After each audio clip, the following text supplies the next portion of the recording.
నమస్తే welcome to Leo news. Chandrababu గారి హయాంలో పనిచేసినటువంటి ఐఏఎస్ ఐపీఎస్ అధికారులందరూ కూడా ఎంతో మంచి పేరు తెచ్చుకున్న విషయం మనందరికీ తెలిసిందే. ఇప్పుడు ఆఫీసర్లందరూ కూడా అవినీతిమయం అయ్యారా అంటే అవుననే సమాధానం వినిపిస్తోంది. మొన్న రీసెంట్గా మనం చూసాము, చంద్రబాబు నాయుడు గారికి శ్రీలక్ష్మి అనే అధికారి బొకే ఇవ్వడానికి వచ్చిన ఆయన తిరస్కరించడం, అలాగే ఆవిడ కొన్ని ఫైల్స్ మీద సంతకాలు కావాల్సినా కూడా చేయలేదు అని చెప్పి వార్తలు అయితే వినిపిస్తున్నాయి. సో మరి అలాంటి అధికారులందరి మీద కూడా ఇప్పుడు అవినీతి మరకలు అంటాన్ని ఎలా చూడవచ్చు? దీనికి సంబంధించి మరిన్ని వివరాలు తెలుసుకునే ప్రయత్నం చేద్దాం. మనతో ఉన్నారు senior political journalist Durga Kumar గారు.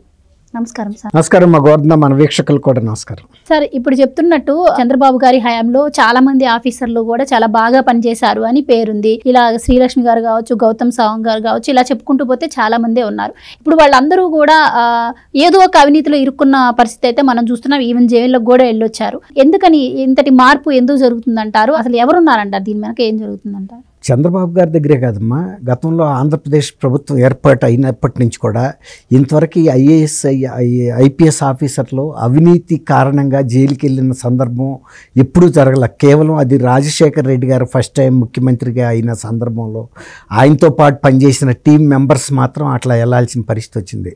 ఎందుకంటే ఇక అక్కడి నుంచి రాజకీయ అవినీతి అనేది ఇక దానికి అడ్డు ఆపు లేకుండా వెళ్ళిపోయింది.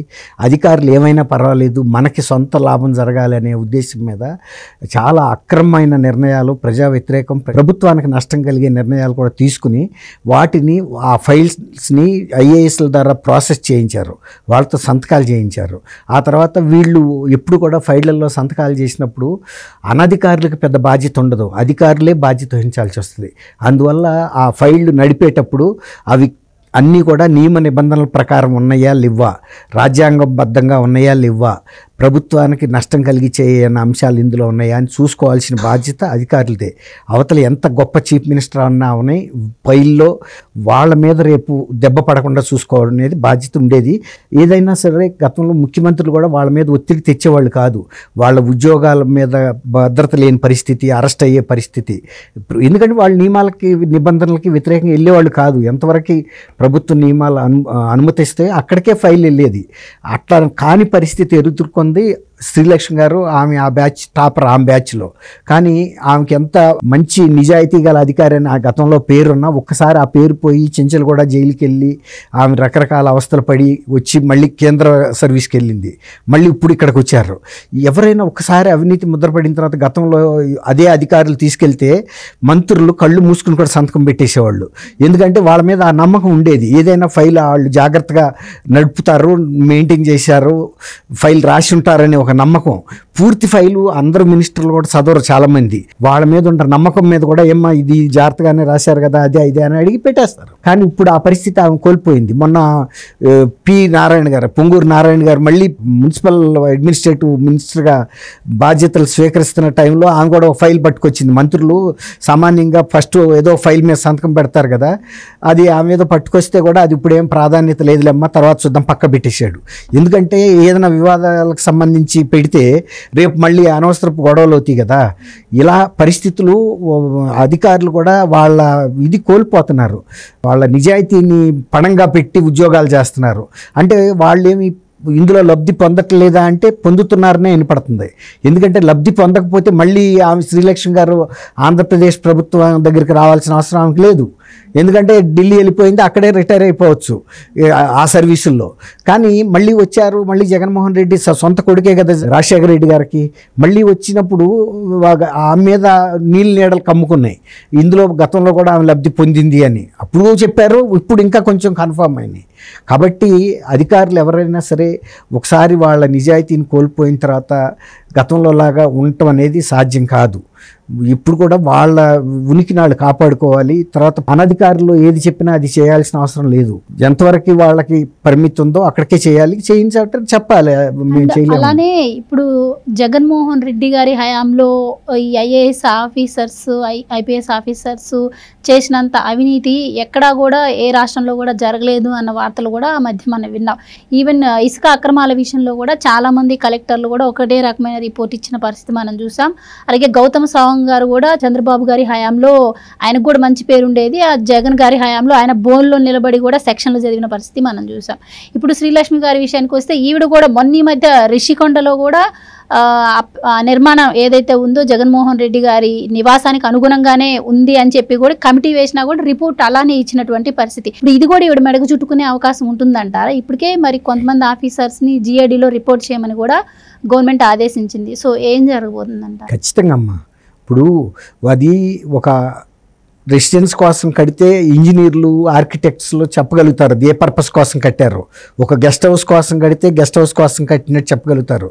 లేదు ఒక రిసార్ట్ కోసం రూములు రెంట్ల కోసం ఇస్తే ఎక్కువ రూములు రావాలి, అందులో ఎక్కువ పెద్ద పెద్ద పెద్ద హాళ్ళు రావక్కర్లేదు కదా. అట్లా దేనికోసం కట్టారనేది వాళ్ళే అనేక మార్పులు 4 మడతేసి చెప్పారు. మళ్ళీ ఇప్పుడు అల్టిమేట్గా ఇప్పుడు ఏం చెబుతున్నారు, మొన్నటి రాక ఒక రిసార్ట్ కోసం అద్దెకి ఇవ్వటానికి చేశాము, సంవత్సరానికి 50 కోట్ల రూపాయలు అద్దె వస్తుందని చెప్పింది రోజా గారే. సంవత్సరానికి 50 కోట్లు 500 కోట్లు ఖర్చు పెట్టారు. ఓకే, 10 ఏళ్లలో రెంట్ తిరిగి వస్తుంది. 50 కోట్లు ఎవరిస్తారు సంవత్సరానికి? దానికి ఎన్ని రూములు ఉండాలి అందులో? అద్దెకి ఇవ్వడానికి కూడా ఎవరన్నా తీసుకున్నా, ఏదైనా టాటాస్ లాంటి వాళ్ళు తాజ్ గ్రూపో ఇంకొక గ్రూపో అద్దెకి తీసుకున్నా ఎక్కువ రూమ్స్ ఉండాలి వాళ్ళకి. ఆ రూమ్స్ మీద వచ్చే ఆదాయం పోని ఎంతో కొంత ఇస్తారు వాళ్ళకి గిట్టినంత. అంతేగాని వీళ్ళు ఒక ప్యాలెస్ లాగా కట్టేసి ఈయన పర్సనల్గా రిసార్ట్ లాగా కట్టారు. యాక్చువల్గా అది ముందు అదే చెప్పారు సీఎం గారు క్యాంప్ ఆఫీస్ అని. తర్వాత మళ్ళీ కాదు టూరిజం రిసార్ట్ అన్నారు, టూరిజం హోటల్ అన్నారు. మార్చి ఇప్పుడు ఏమంటున్నారంటే ప్రైమ్ మినిస్టర్ కానీ ప్రెసిడెంట్ ఆఫ్ ఇండియా కానీ వైజాగ్ వస్తే అంత మంచి గెస్ట్ హౌస్ లేదని చెబుతున్నారు. నిజంగా కనుక ప్రైమ్ మినిస్టర్ కానీ ప్రెసిడెంట్ ఆఫ్ ఇండియా కానీ వైజాగ్ ఎన్నిసార్లు వస్తారు వాళ్ళ పదవీ కాలంలో? ఒకవేళ వచ్చారనుకోండి, అది ఈస్టర్న్ నేవల్ కమాండ్ ఉంది అక్కడ, తూర్పు నౌకాదళ ప్రధాన కేంద్రం. అది వాళ్ళకి మంచి గెస్ట్ హౌస్ ఉంటాయి నేవల్ వాళ్ళకి. ఆ నేవల్ గెస్ట్ హౌస్నే వీళ్ళు ఇంకా కొంత స్టేట్ గవర్నమెంట్ కూడా ఖర్చు పెట్టి సపోజ్ ఒక 10 కోట్లు ఆ గెస్ట్ హౌస్ని ఇంకా ఫర్దర్గా ఇంప్రూవ్ చేయండి. తర్వాత ఇంకోటి ఏంటంటే ప్రధానమంత్రి తర్వాత ప్రైమ్ మినిస్టర్ వచ్చినప్పుడు వాళ్ళు నేవల్ వాళ్ళకి కూడా గెస్ట్లే, వాళ్ళ గెస్ట్ హౌస్లో వాళ్ళు ఇస్తారు వీళ్ళకి అతిథి దీనిగా, పెద్ద విషయం కాదు. ఇంకొకటి ఏంటంటే అవసరమైతే ఒక షిప్నే గెస్ట్ హౌస్గా మార్చే అంత ప్రొవిజన్ ఉంటుంది అక్కడ.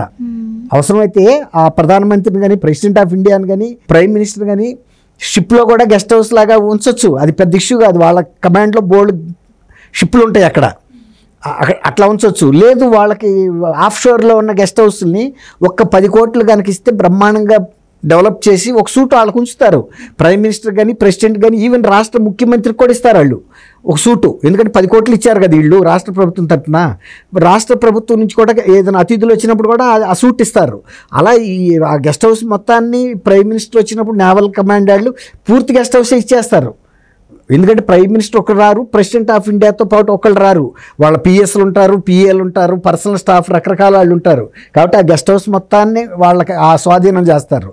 వీళ్ళు చెబుతుంది కొబ్బరి చెట్టు ఎందుకు ఎక్కేవరా అంటే దూడ మేతకు అన్నట్టు, దూడ మేత కొబ్బరి చెట్టు మీద దొరుకుతుందా? కింద కోసుకుంటుంటే చెప్పొచ్చు మేము దూడ మేతకు వస్తున్నామని. కొబ్బరి చెట్టు ఎక్కావంటే కొబ్బరికాయల కోసం ఎక్కావు నువ్వు. అంత తెలుసుకోలేరు ఆంధ్రప్రదేశ్ ప్రజలు. ఇన్ని తిప్పి ఇప్పుడు ప్రైమ్ మినిస్టర్ మీద ప్రెసిడెంట్ మీద పెడుతున్నారు 500 కోట్ల రూపాయలు. అది సచివాలయాన్ని తాకట్టు పెట్టి 200 కోట్లు తీసుకునే దశలో 500 కోట్ల రూపాయలు పెట్టి ప్రైమ్ మినిస్టర్లు ఒకసారి అసలు రారు, అక్కడ ఉండరు. ఇంకోటి ఏంటంటే అంత పరిస్థితే వస్తే ఇటు విజయవాడ అయినా ఫ్లై అయిపోతారు, అటు భువనేశ్వర్ అయినా ఫ్లై అయిపోతారు. అంతకుమించి ఈస్టర్న్ నేవల్ కమాండ్ ఉంది వాళ్ళ గురించి శ్రద్ధ తీసుకోవడానికి. వాళ్ళని ఎంత జాగ్రత్తగా కాపాడుకోవాలో ఈస్టర్న్ నేవల్ కమాండ్ కన్నా వీళ్ళకేం ఎక్కువ తెలియదు స్టేట్ గవర్నమెంట్కి. అవసరమైతే ఒక షిప్ని పెట్టేస్తారు అక్కడ లోపల, ఆయన్ని షిప్లోకి తీసుకెళ్ళిపోతారు డైరెక్ట్గా, మళ్ళీ తెల్లారిన తర్వాత బయటకు వస్తారు. అంత భారీ భద్రత ఉంటుంది అక్కడ. సబ్మెరైన్లు కూడా తిరుగుతూ ఉంటాయి చుట్టుపక్కల చెప్తున్నా. కాబట్టి ఈస్టర్న్ కమాండ్ లాంటి ఒక ప్రతిష్టాత్మకమైన కేంద్ర ప్రభుత్వ విభాగం ఉంది. ఇంకోటి తెలుసా, ఎప్పుడైనా సరే ఈస్టర్న్ నేవల్ కమాండ్లో కనుక చీఫ్గా పనిచేసిన వాళ్ళు 90% మంది నావీ ప్రధాన అధికారులు అయ్యారు. అంత కీలకమైన విభాగం ఇది. తూర్పు నావికాదళం ప్రధాన కేంద్రం వైజాగ్. సో మీరు చెప్తున్నట్టు మరి ఈ ఐఏఎస్ ఐపీఎస్ అధికారులను ప్రభుత్వం ఎలా పురిగొల్పుతుందంటారా, లేదంటే వీళ్ళ స్వలాభం కోసం ఎలా? వాళ్ళ స్వలాభం కూడా ఉందమ్మా. ఇప్పుడు ఇట్లాంటి అర్జెంట్ వర్కులు చేసినప్పుడు ఎవరి స్థాయిలో వాళ్ళు దోసుకు తింటారు. అసలు యాక్చువల్గా ఇప్పుడు ఇంకొక పని కూడా ఏం చేయాలంటే ఆ ఫైల్ ఎవరు నడిపించారు, ఎందుకు నడిపించారు, ఏ పర్పస్ కోసం వాళ్ళు రాయాలి కదా జస్టిఫికేషను. దీనికోసం మేము ఇంత ప్లాన్ చేస్తున్నామని. తర్వాత ఇప్పటికే వాళ్ళు నియమ నిబంధనలు అతిక్రమించి పర్యావరణ ఇప్పుడు గతంలో ఈయన ఏం చెప్పాడు జగన్మోహన్ రెడ్డి గారు ఫస్ట్ ముఖ్యమంత్రి అవగానే ప్రజావేదిక పర్యావరణ నియమావళికి భిన్నంగా ఉందన్నాడు. ఇప్పుడు పర్యావరణానికి భిన్నంగా ఉండబట్టి కేంద్రం హై పవర్ కమిటీ కూడా ఇప్పుడు ఎంక్వైరీ జరుగుతుంది ఏది రిషికొండ మీద. తర్వాత సుప్రీంకోర్టు ఆదేశించింది ఒక హై పవర్ కమిటీ. ఇన్ని రకాలుగా కేసులు ఉన్నాయి దాని మీద. వీళ్ళు తీసుకున్న పర్మిషన్ కన్నా ఎక్కువ తవ్వేశారు ఏరియాని. తర్వాత బిల్డింగ్ కూడా వాళ్ళు చెప్పిన ప్లాన్ ప్రకారం కట్టలా, డిఫరెంట్గా వెళ్ళిపోయింది. ఇప్పుడు మరి జగన్మోహన్ రెడ్డి గారి న్యాయ సూత్రాల ప్రకారం చెప్పినా కూడా అది అన్యాయంగా కట్టారు కాబట్టి పగలగొట్టాలి. కానీ 500 కోట్ల రూపాయల ప్రజాధనాన్ని పగలగొట్టడం తెలివి తక్కువతనం అవుద్ది కదా. జగన్మోహన్ రెడ్డి గారు చేసిన తెలివి తక్కువ పనే ఈ గవర్నమెంట్ కూడా చేయాల్సి వస్తుంది. కానీ అది చేయకూడదు. మనం కోరుకోవాల్సింది ఏంటంటే అది ప్రజల సొమ్ము. దాన్ని ఎవరు ఈ 500 కోట్ల రూపాయలు తీసుకెళ్ళి రిషికొండను తవ్వి దాంట్లో పాతరేశారు. దానికి ఏ రూపు రేఖ తీసుకురాకుండా ప్రధానమంత్రి గెస్ట్ హౌస్గా అంటే ఇక అంతకన్నా అభ్యంతరం పెట్టాల్సిన విషయం ఇంకోటి ఉండదు. ఎవరు కూడా నవ్విపోతారు ఎవడన్నా వింటే ఇలాంటిది. ఎవరో ఒక ఆయన ఎప్పుడుకో వస్తాడు 10 ఏళ్ల తర్వాత అప్పుడు కోసం 500 కోట్లు పని నీ దగ్గర ఎక్సెస్ మనీ ఉండి పెట్టావంటే వేరే మాట. మనకు తినడానికి తిండి లేదు. సెక్రటేరియట్ 200 కోట్ల రూపాయలకి బ్యాంకులో తాకట్టు పెట్టాం. నిజంగా నిధులు ఎక్కువ ఉండాడు కట్టుకుంటే పర్వాలా. మనకి తినడానికి లేనప్పుడు ఎదటాడికి మనం పంచపక్ష పర్వాణాలు పెట్టగలుగుతామా ఎవడైనా? అది చెప్పేది అతకట్లా. కాబట్టి ఇంకొకటి ఏంటంటే ఉండవల్లి అరుణ్ కుమార్ గారు ఈ మధ్యలో ఒక మాట చెప్పాడు, ఇట్లాంటి అక్రమాలు చేసిన జైల్లో పెట్టకూడదు, ఆ డబ్బులు వాళ్ళ దగ్గర నుంచి రికవర్ చేయమన్నాడు. ఇప్పుడు జగన్మోహన్ రెడ్డి గారు ముఖ్యమంత్రిగా ఉన్నాడు కాబట్టి ఆయన బాధ్యత వహించక తప్పదు. ఆయనది 45,000 కోట్ల రూపాయల ఆస్తులు ఈడీ జప్తులో ఉన్నాయి. సపోజ్ ఆ ఈడీ జప్తులో ఉన్న వాటితో పాటు రిలీజ్ చేసే టైంలో ఇంకొక 500 రూపాయలు రిషికొండ దుర్వినియోగం జరిగింది, అక్కడ 500 కోట్ల రూపాయలు కూడా అందులోంచి రికవర్ తీసి గవర్నమెంట్కి కలుపుకోవచ్చు. ఇప్పుడు ఉండవల్లి గారు మంచి సలహా చెప్పాడు, స్నేహితుడు కొడుకైనా కూడా ఇట్లాంటి వాళ్ళని అరెస్ట్ చేయొద్దు, వాళ్ళ ఆస్తుల్ని జప్తు చేయమన్నాడు. కాబట్టి ఇట్లాంటి ప్రొవిజన్స్ అన్నీ వాడాలి. మొన్న ఈ స్కిల్ డెవలప్మెంట్ కేసులో కనుక ఫైళ్ళ మీద సంతకం పెట్టారన్నారు కదా, ఈ ఫైళ్ళలో సంతకం పెట్టిన అందరినీ కూడా ముఖ్యమంత్రి గారు పెట్టినా పెట్టకపోయినా ఆయన దృష్టికి వెళ్లకుండా అయితే జరగదు. కాబట్టి ముఖ్యమంత్రి గారిని కూడా బాధ్యం చేయాలి. ఫస్ట్ ముఖ్యమంత్రి గారిని చేయాలి. ఎందుకంటే 500 కోట్లు అనేది ఏదో 5 రూపాయలు కాదు, లేకపోతే ఒక 10 లక్షలు 20 లక్షలు చిన్న అమౌంట్ కాదు. థ్యాంక్ యూ అమ్మ గోవర్ధన్. మన